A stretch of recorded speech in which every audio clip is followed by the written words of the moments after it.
ടാസ്കിനിടയിൽ ദേഹോപദ്രവം ഏറ്റവും കൂടുതൽ അനുമോൾക്ക് കിട്ടിയിട്ടുള്ളത് ആര്യൻ്റെ കയ്യിൽ നിന്നാണെന്ന് പറയുന്നുണ്ട്. നിങ്ങൾക്ക് കിട്ടാത്തത് കൊണ്ടാണ്, എനിക്ക് ഒരുപാട് കിട്ടിയിട്ടുണ്ട്. അത് ഏറ്റവും കൂടുതൽ കിട്ടിയത് ആര്യൻ്റെ അടുത്തു നിന്നാണ്.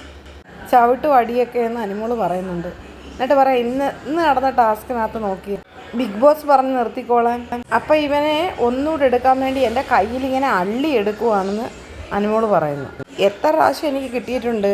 അപ്പം നൂറ പറയുന്നുണ്ട്, അപ്പം അങ്ങനെയൊക്കെ ഉണ്ടായിട്ടുണ്ടല്ലേ. ഞാൻ വിചാരിച്ച ആരെയും ഒന്നും ചെയ്തിട്ടില്ലെന്ന്. ജിസേൽ ഇങ്ങനെ ഗെയിം കളിക്കുമ്പോൾ ആരെയും നോക്കാറില്ല, ഭയങ്കര സെൽഫിഷ് മെൻറ്റാലിറ്റിയാണ്. ഞാനൊക്കെ ആൾക്കാരെ നോക്കും കേട്ടോ, പക്ഷേ ജിസേൽ ഒട്ടും നോക്കത്തില്ല, ആരാണെന്നൊന്നും നോക്കത്തില്ല. ടാസ്കിനകത്ത് ആരെ എന്തും എങ്ങനെയും ചെയ്യും. നൂറ പറയുകയാണ്. അനുമോളും പറയുന്നുണ്ട്, ഞാനും ആൾക്കാരെ നോക്കും, എന്തെങ്കിലും പറ്റിയോന്ന് എന്ന് ചോദിക്കും. മറ്റേ ആൾക്കാർക്ക് ഉപദ്രവകരമായിട്ടുള്ള കാര്യങ്ങൾ ചെയ്തിട്ട് ടാസ്ക് പിടിച്ചെടുക്കാനൊന്നും ഞാൻ നോക്കത്തില്ലെന്ന് ആദിലയും പറയുന്നുണ്ട്. എനിക്ക് പറ്റില്ല ഉപദ്രവിക്കാനൊന്നും അനുമോൾ പറയുന്നുണ്ട്. ഉപദ്രവിക്കാതിരിക്കാനല്ല, എനിക്ക് പേടിയാണ് എന്തെങ്കിലും പറ്റുമോയെന്ന്.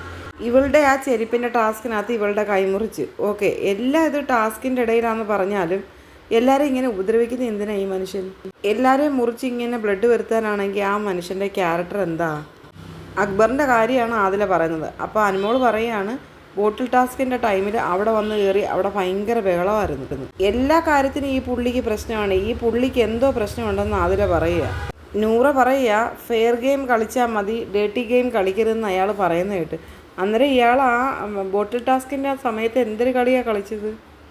അതിൽ ഇയാൾ ഫെയർ ഗെയിമാണോ കളിച്ചത്? ഇയാളല്ലേ ഡേറ്റിംഗ് ഗെയിം കളിച്ചത്? അപ്പോൾ അതുപോലെ ഈ ടാസ്കിനകത്തും അങ്ങനെയാണ്, ഓരോരുത്തർക്കും അവരവരുടെ ബെനിഫിറ്റ് അല്ലേ നോക്കുന്നത്. ഫാക്ടറി ടാസ്കിൽ ഇയാൾ എനിക്കെതിരെ നിന്ന് ഗ്രൂപ്പ് ഉണ്ടാക്കി എല്ലാവരെയും പിടിച്ച് നിർത്തിയിട്ട് ആ ടാസ്ക് കുളമാക്കി എനിക്ക് ബെനിഫിറ്റ് ഉണ്ടാകരുത്, ഇത് മാത്രമായിരുന്നു അയാളുടെ ലക്ഷ്യം.